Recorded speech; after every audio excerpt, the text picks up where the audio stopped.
Hey, what's up, guys? It's a couple things that I noticed about this episode that I ain't even pay attention to this whole season. One, Clara, she is fed up to hear with Ryan not giving her any. Ryan is definitely a virgin. Chris don't like dogs. Paige, she finally realized what everybody else been watching this whole season. Brianna and Vincent, they one of the best couples ever.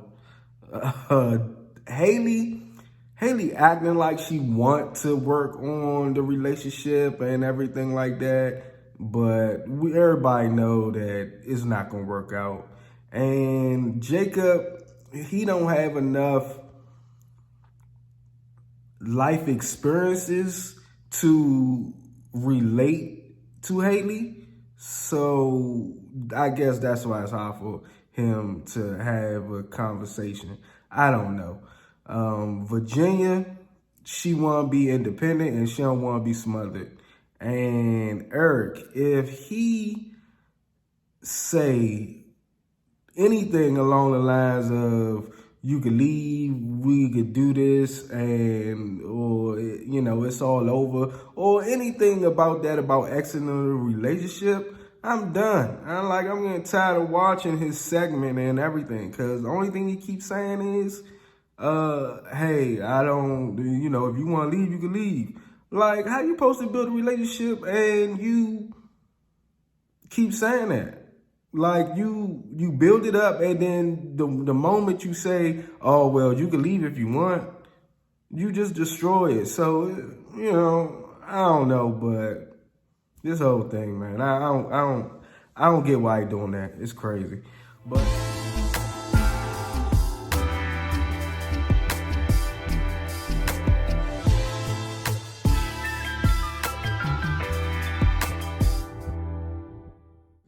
But I'm gonna start off with the couples. Now, let me start off with Clara and Ryan. They do their little yoga session or whatever like that, and it was some tantric yoga. They do little sex where you're kind of Like holding. balance.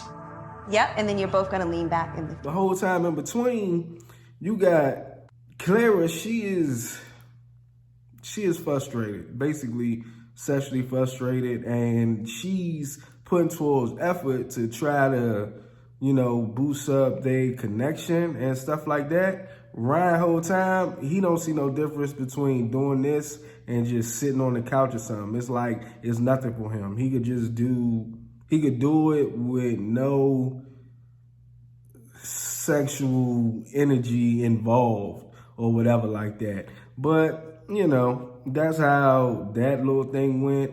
And this is a heavy dog episode. Dogs everywhere. They matching dogs up with the couples and who gonna take care of them. And Cookie and Vincent, Sophie and Jacob, Miska and Ryan, Rocky and Eric, Bentley and Chris. And basically, just the guys are really looking after the dogs and stuff like that.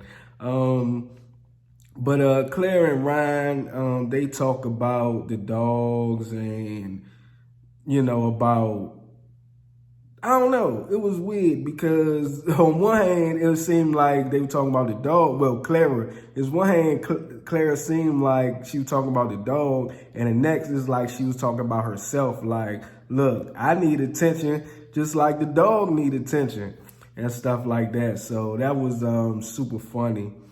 And it's like Ryan, finally, understanding where he need to put in work. Very, almost the exact same. Very bubbly, energetic, full of life, want attention. And I'm like, no shit, dog. No shit. Obviously, if you gonna put love and care into the dog, you definitely need to do that to Clara. Come on now, you can't have one without the other, I'm guessing, since this was a heavy dog episode. But, you know, he says that he wants his relationship to be a forever thing. So we finally understanding what Ryan wants to do. Like, he wants the relationship to be a forever thing, and he don't want to rush things. But at the same time, it gotta be a medium. Like, y'all gotta meet in the middle. Like, the middle. If y'all don't meet in the middle, how it's gonna work? Just saying. But the guys meet up, and you know, they have their little dog talk. Eric is really venting about the dog and how he want the dog to be structured.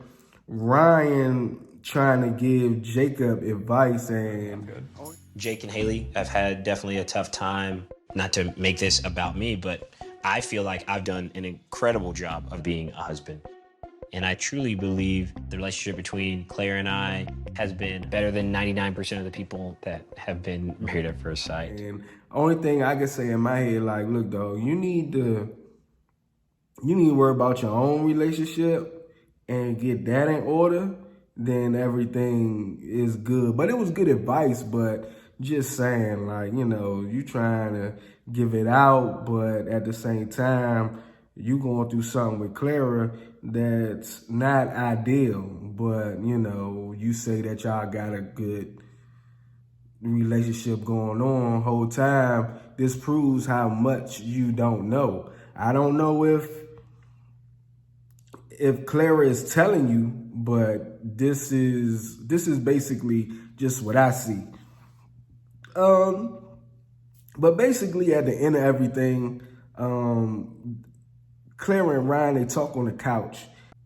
And as they was talking on the couch, you could see that Clara was holding back and stuff like that. And it's like Ryan kept talking, Clara holding back on the conversations she need to have with Ryan about her sexual frustration.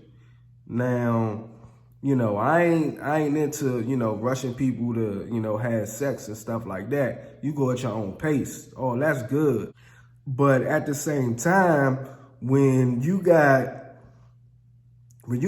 Clara kirking off, like, she was going off. Like, when she was talking to the girls, like, you could see the level of frustration that she had.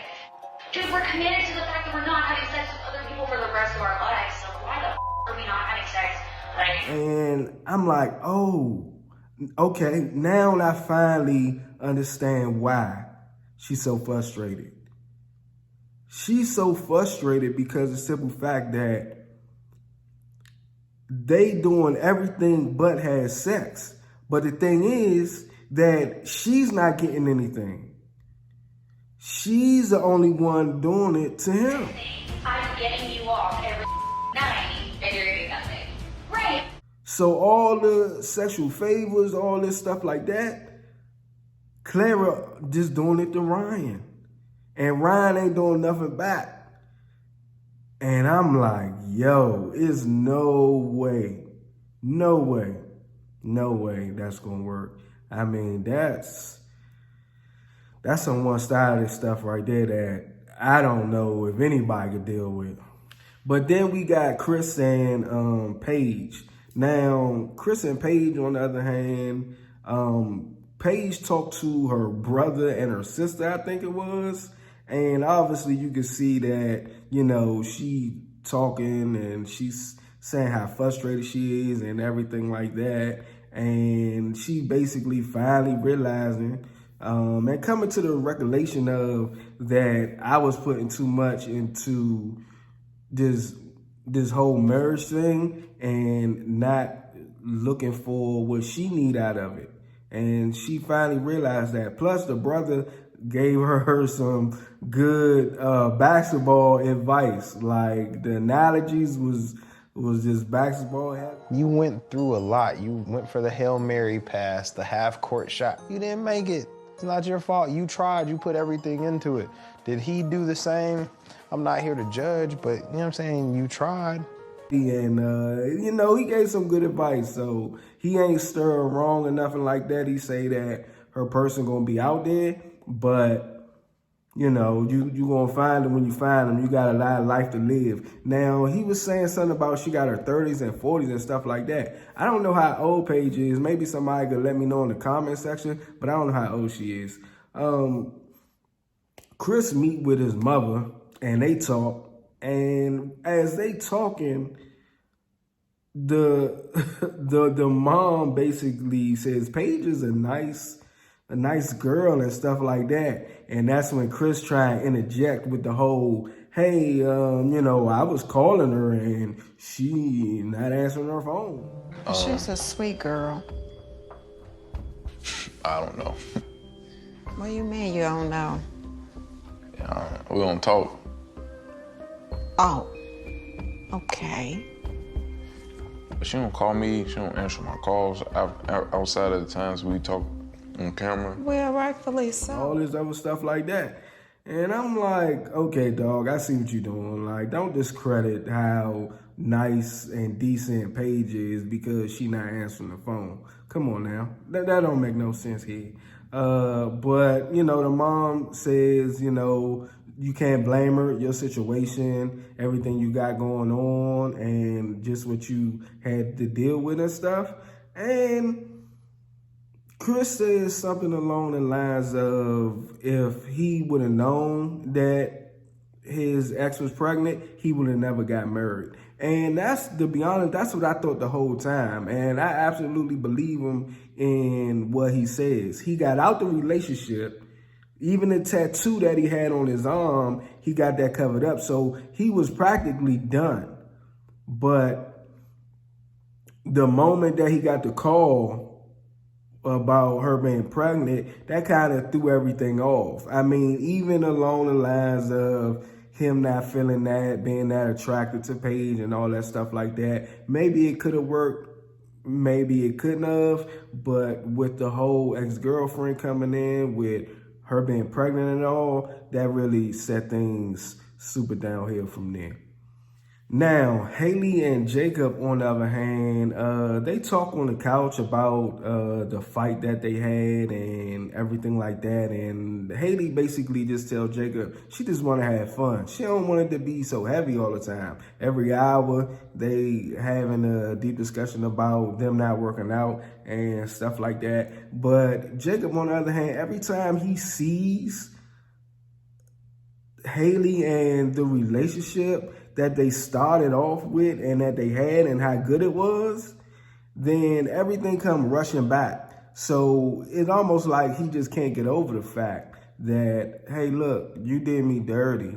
Like, I thought we was building something, but, you know, it just got cut short, and I don't know where it came from. Obviously, he knows that, you know, she's not attracted to him and stuff like that. And I don't know if it's the physical. I think it was just the sex, to be honest. But hey, I don't know. Maybe it was the sex and maybe it wasn't. I don't know.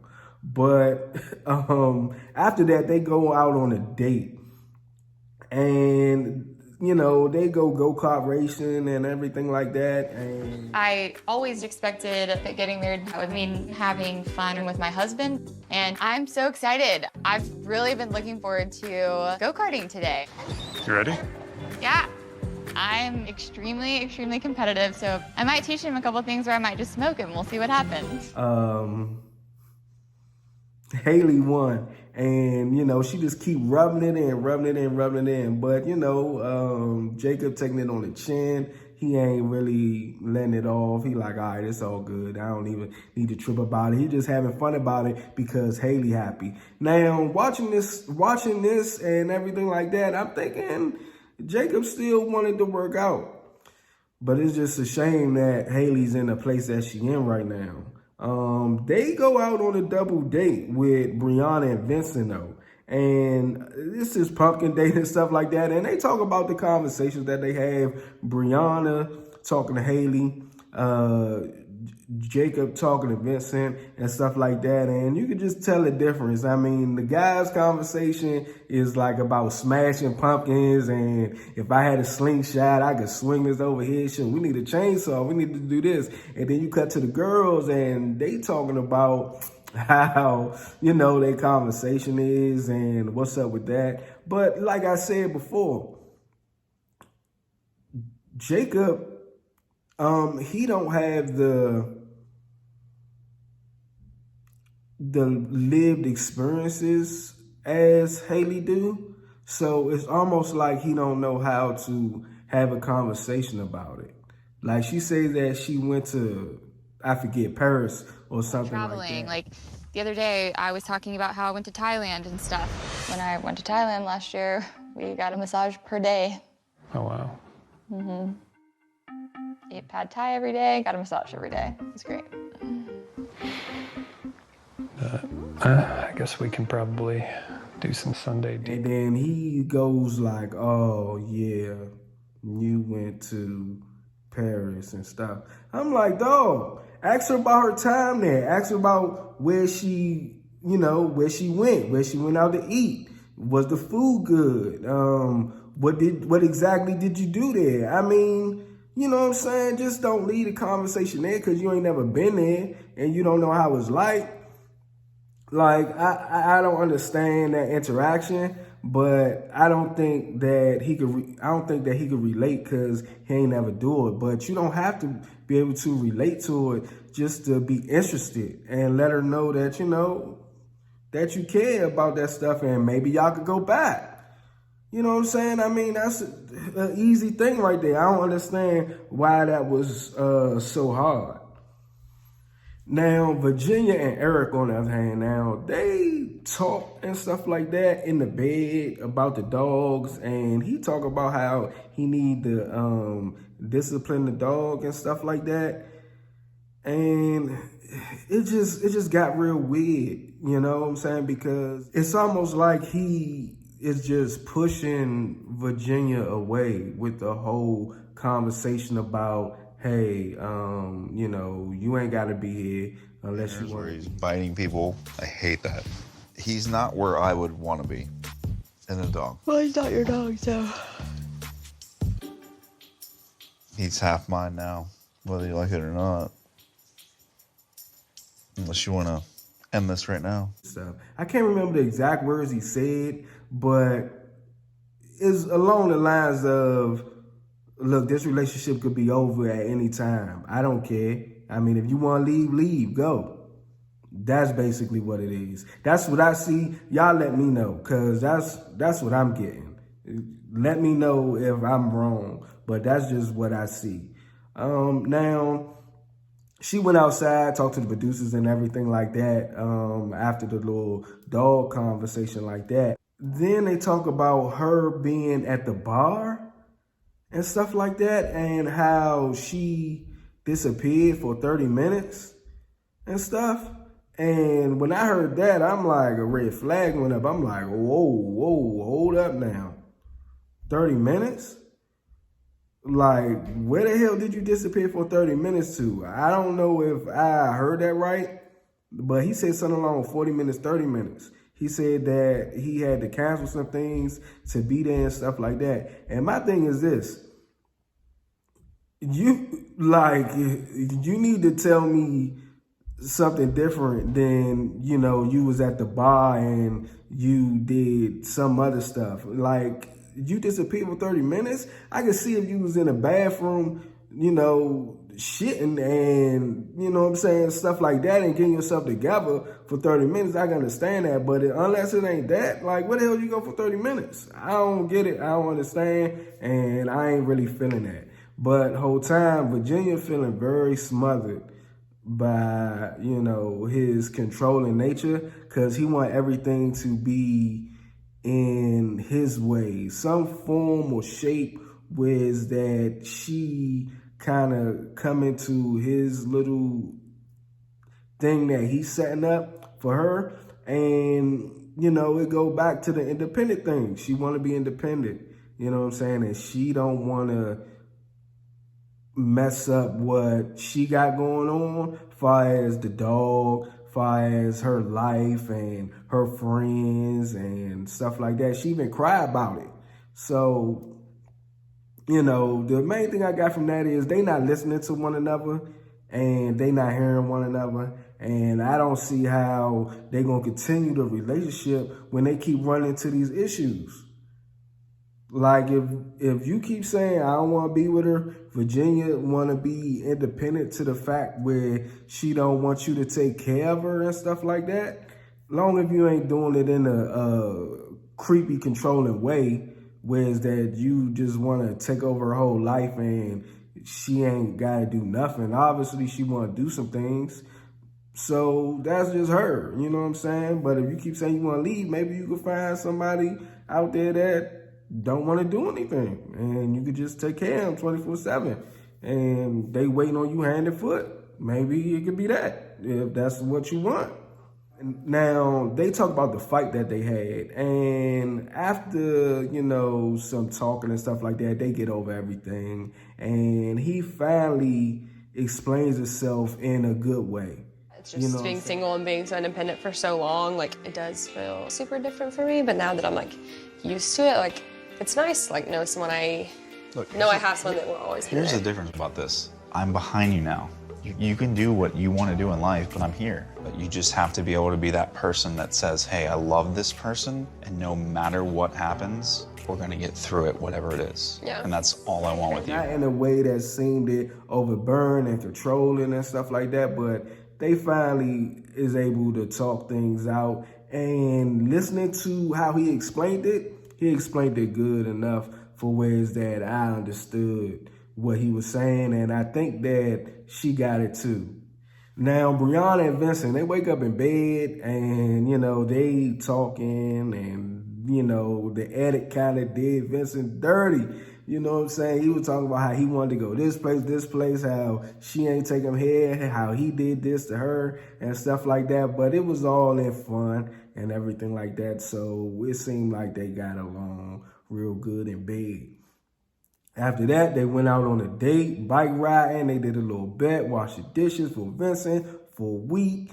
Brianna gonna do 20 push-ups. She was like 5 or 10. He was like 15. She agreed to that. Vincent, you know, he let her win or whatever, and she did 5 push-ups, and that was that. She cheated. I won. And he got washed just for a week. He said he ain't mind or whatever like that. Me personally, I'm throwing them joints in the dishwasher. And, you know, whatever, rinse them off, throw them in the dishwasher, and that's it. If that's all I gotta do for a week, I do that. Hey, at least I ain't scrubbing or nothing like that. I do the dishes for a week if I gotta do that. Just saying. But the girls, they have a talk. And they talk about their issues, about what's going on. And what I got from that is that, you know, most people need therapy. And that if you need to get through something or talk about something, it's good to have a professional therapist there to kind of like talk you through it and get you through it. Because speaking things out loud is therapeutic. So that's why, I mean, because you can have it in your head and you could, you know, think about it whole time. But if you're not talking out loud, you don't know exactly how it sounds. Even when, you know, so when you're able to talk to somebody and get some feedback, that's basically working through it. You know what I'm saying? Now, Virginia, she was talking about her issues and everything like that. And I don't know if y'all kept up with that, but she was talking super fast. Like rationally, what can you do about this? Like, let's think of a plan. Like, that's how I deal with things, not just like someone comforting me. I mean, dealing with anxiety is very new to me, like the last like year or so. So I've definitely never dealt with it in a relationship. So I'm struggling just to like not take it out on him. Super fast. I couldn't keep up. It was like, what is you saying right now? Like, it's like, just slow it down just a little bit before I could, you know, get what she was saying. But, you know, that's basically all I got from the recap, guys. Remember, like, share, subscribe, And let me know what y'all think. You know, leave a couple comments in the comment section. And I'll see y'all next video.